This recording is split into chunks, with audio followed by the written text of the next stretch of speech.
Shalom, menyapa Bapak Ibu, Saudara sekalian dalam program Bible Study Online CK7 dan mengajak kita terus untuk belajar firman Tuhan.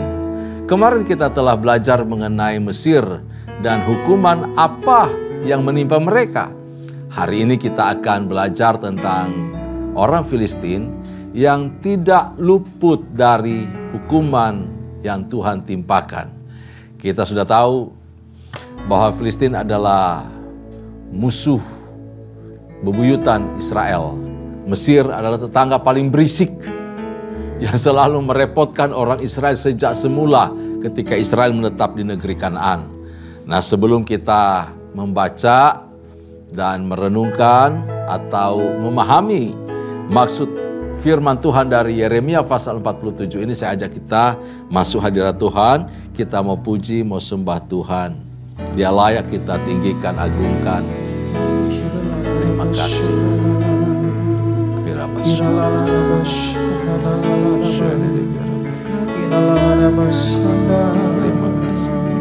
Terima kasih penyertaan-Mu Tuhan. Haleluya. Haleluya.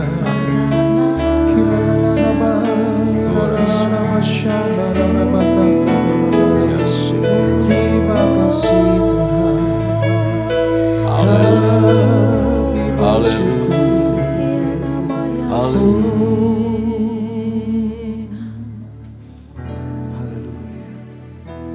Penyertaan-Mu Tuhan, segalanya bagiku. Hadir-Mu di hidupku, terutama bagiku. Penyertaan-Mu Tuhan, segalanya bagiku. Hadir-Mu di hidupku, terutama bagiku.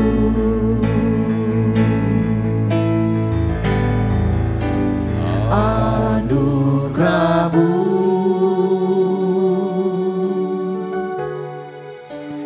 anugerah-Mu,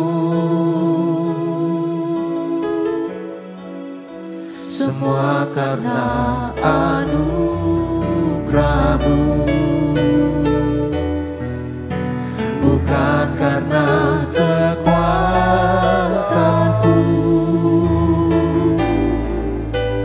Anugerah-Mu,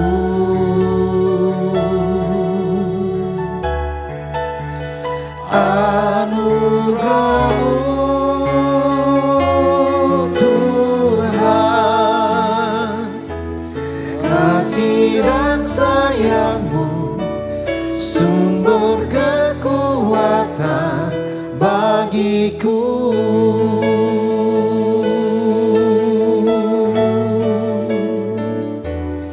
Penyertaan-Mu Tuhan, segalanya bagiku.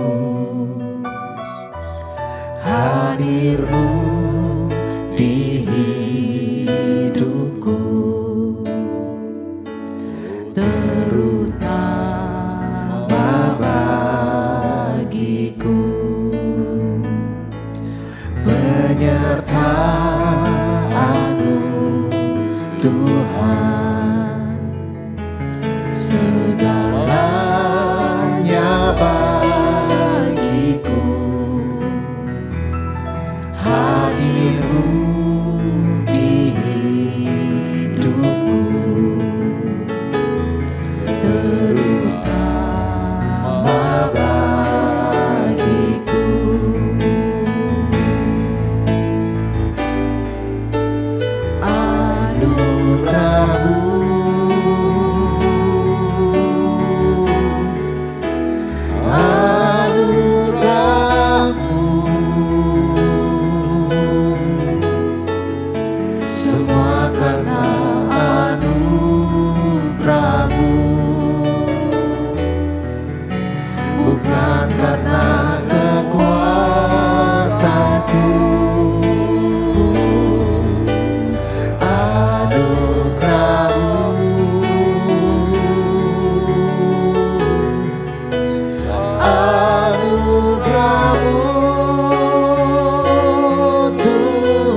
semua karena anugerah-Mu,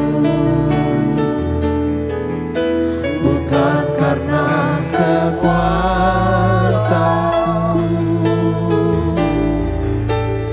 Anugerah-Mu,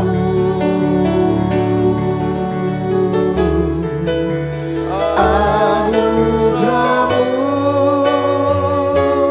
Tuhan, kasih dan sayang-Mu sumber kekuatan bagiku.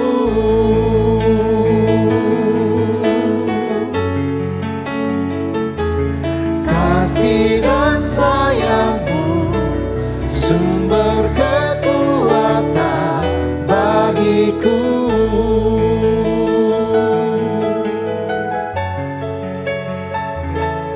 Kasih dan sayang-Mu sumber kekuatan bagiku.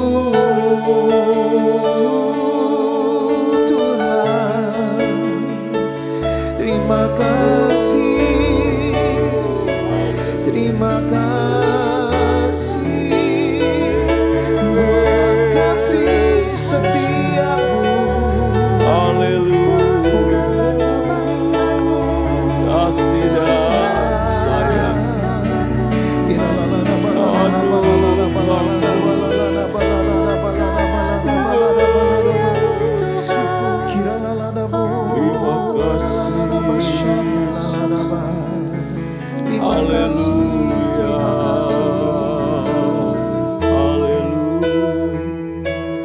Beri syukur, beri puji,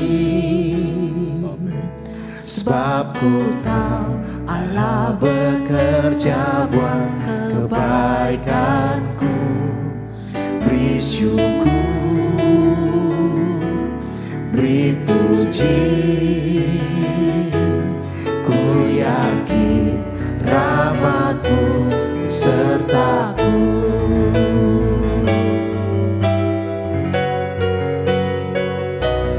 Beri syukur,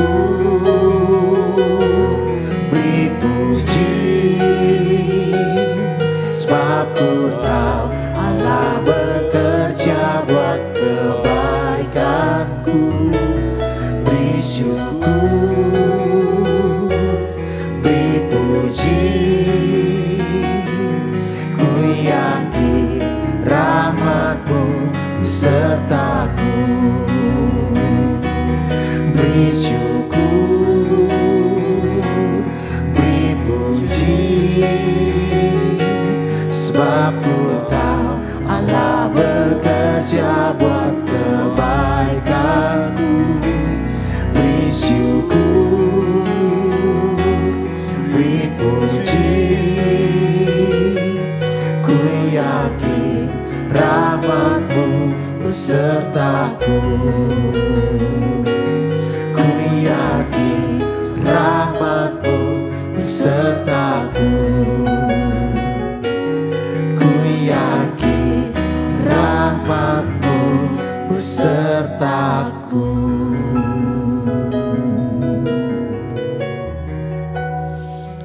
Terima kasih untuk anugerah dan rahmat-Mu yang terus mengalir dalam kehidupan kami. Kami rasakan itu sepanjang hidup kami, hari ke hari sampai saat ini.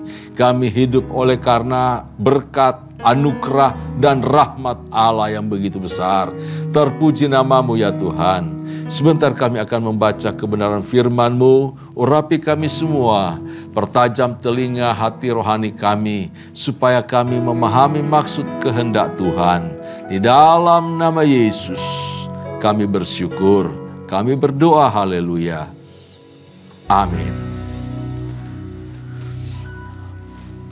Puji Tuhan, Bapak Ibu kekasih dalam Tuhan, firman Tuhan yang datang kepada Yeremia mengenai bangsa Filistin ini terjadi sebelum Mesir menguasai Gaza dan sebelum seluruh Filistin itu hancur.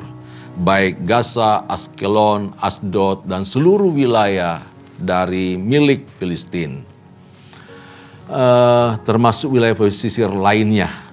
Waktu itu ditaklukkan oleh Neko atau juga Firaun Hofrah yang memimpin Mesir. Nah,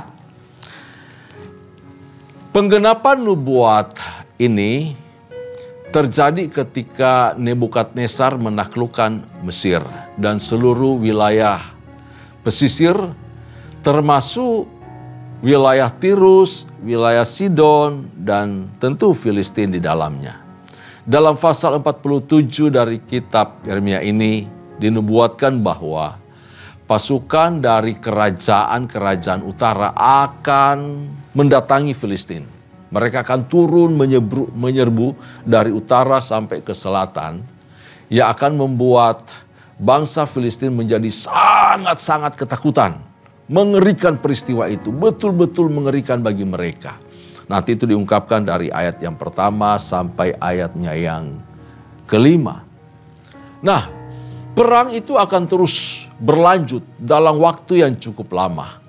Dan upaya-upaya Filistin untuk mengakhiri perang tersebut menjadi sangat sia-sia. Bahkan membuat mereka menderita dan sangat-sangat terpukul. Mereka binasa semuanya.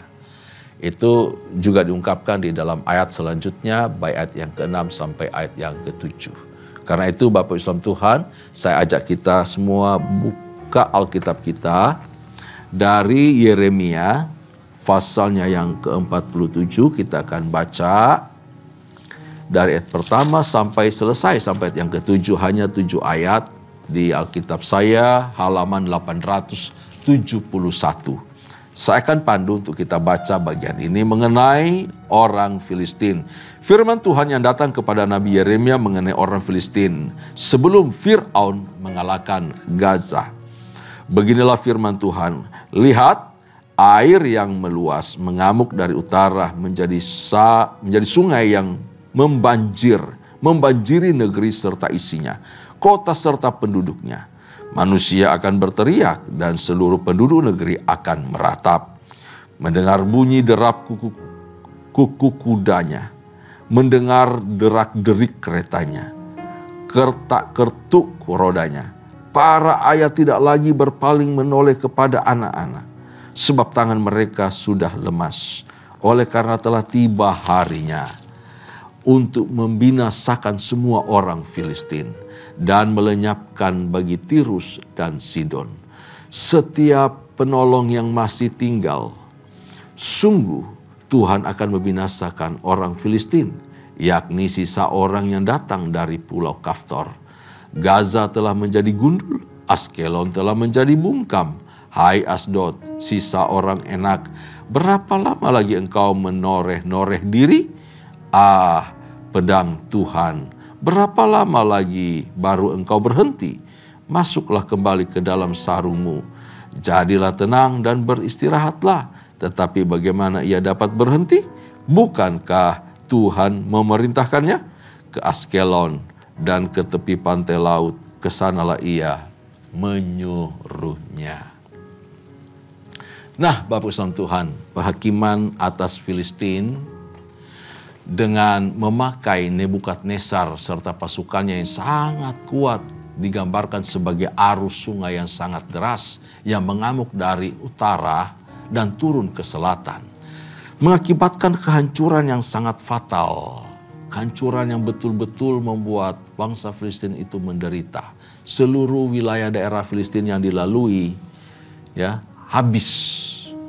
Nggak usah Filistin, sebelumnya juga wilayah dari sebelah utara, pesisir, Sidon, turun terus. Itu dibabat habis oleh kerajaan Babel. Wah, ini peristiwa yang betul-betul luar biasa, mengerikan Bapak Islam Tuhan. Yeremia bisa mendengar dalam penglihatannya atau apa yang telah Tuhan taruh di dalam hatinya. Dia mendengar jeritan putus asa dari penyataan Tuhan itu kepada Yeremia.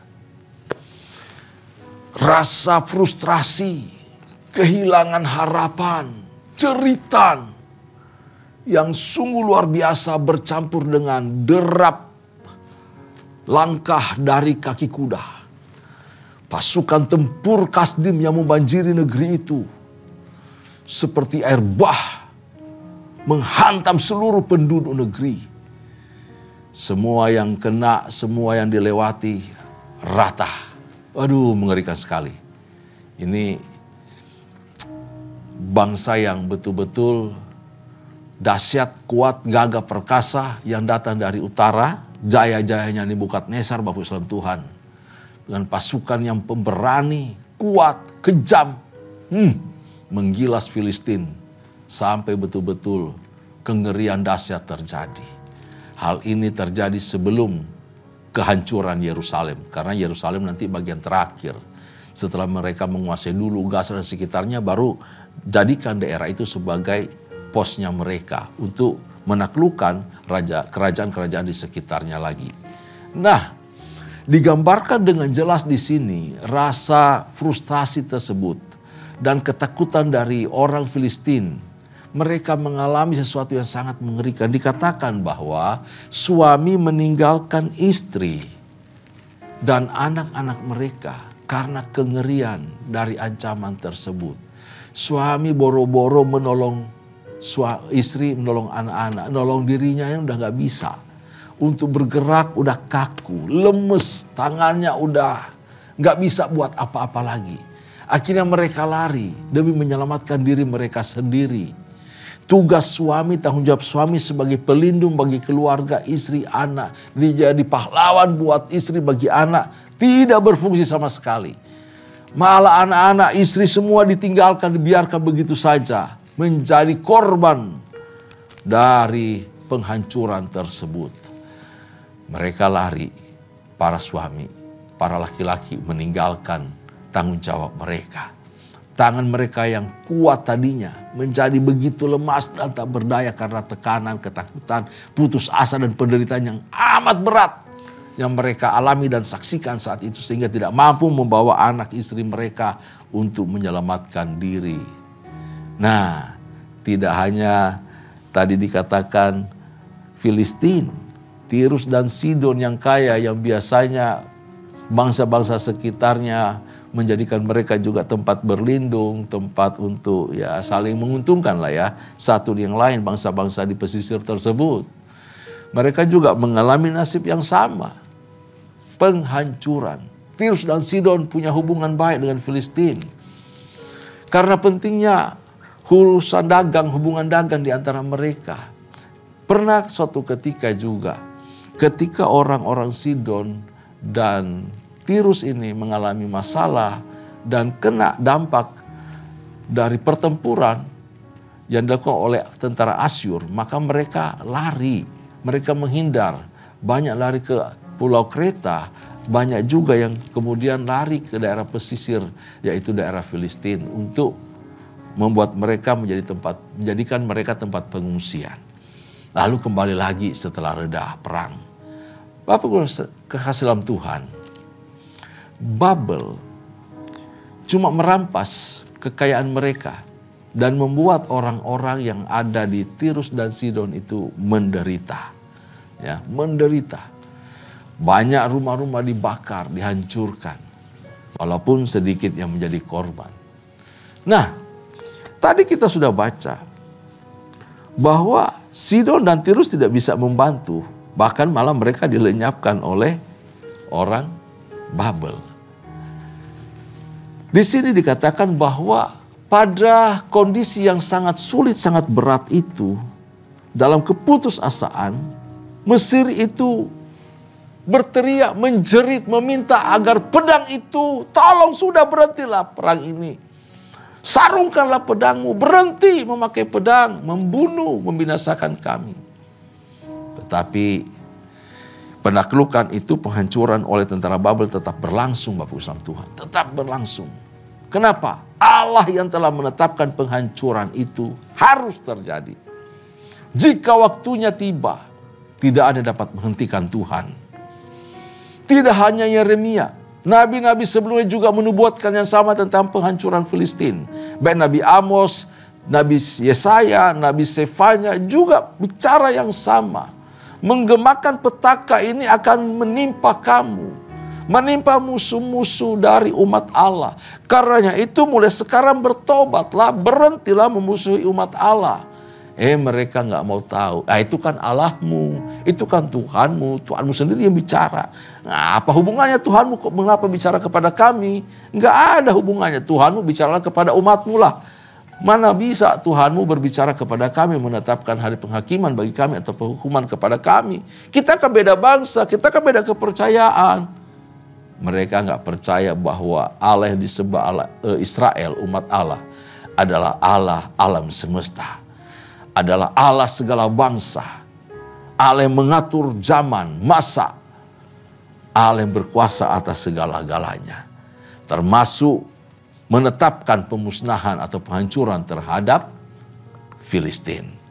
Bapak Islam Tuhan, begini pertanyaannya buat kita yang belajar firman Tuhan pada hari ini dari Yeremia 47 ini. Mengapa Filistin mengalami penderitaan yang sangat-sangat berat sampai Yeremia sendiri yang menyampaikan berita ini saja merasa sangat ngeri karena penderitaan dan bencana yang terjadi terus-menerus dialami oleh Filistin? Alasannya adalah yang pertama, bahwa mereka adalah salah satu bangsa yang dari sejak semula selalu ngerecokin bangsa Israel. Mereka adalah bangsa yang dari hari ke hari membawa permusuhan kepada umat Allah. Filistin itu tidak henti-hentinya mengusik biji mata Tuhan. Filistin itu tidak pernah berhenti mengganggu ketentraman orang Israel.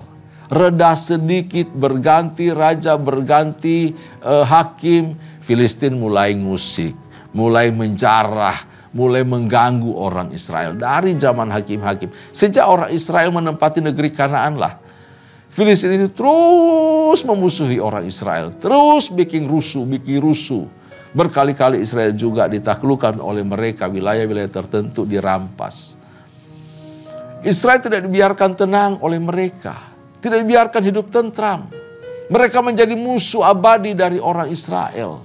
Dan mereka bisa begitu bangga kalau mereka bisa mengalahkan dan merampas harta milik orang Israel, lalu menduduki negerinya.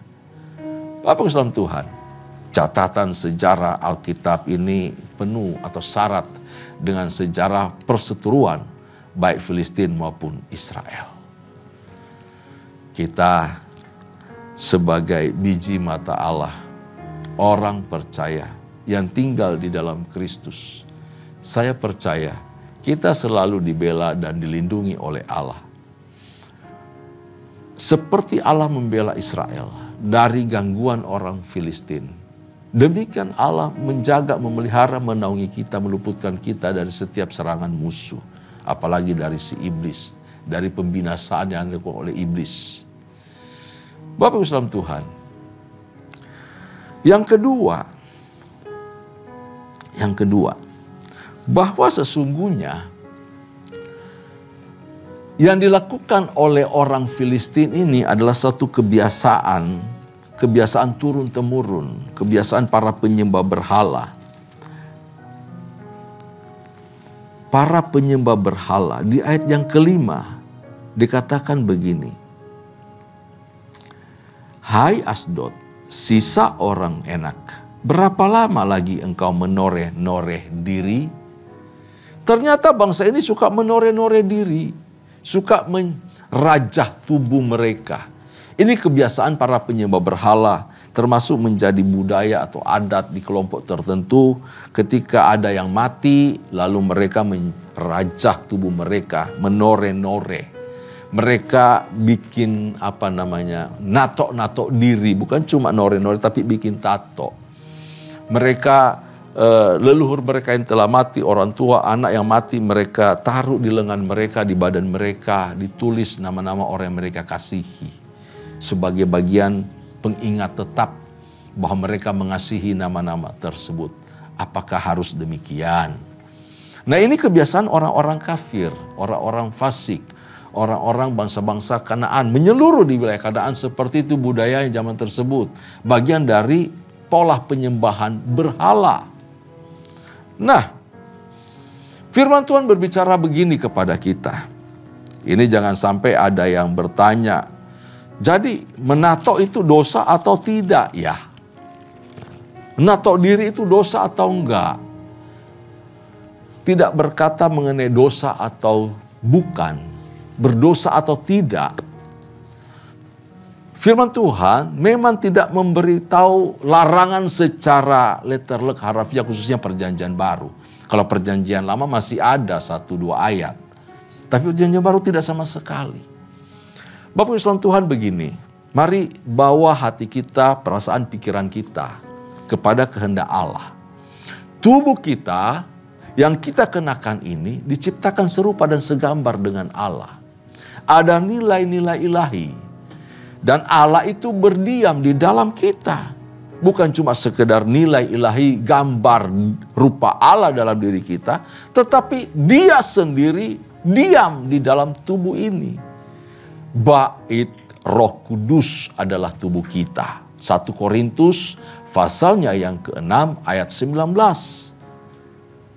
Jadi tubuh ini milik Allah dan Dia berdiam di dalam hidup kita. Allah mau kita menjaga.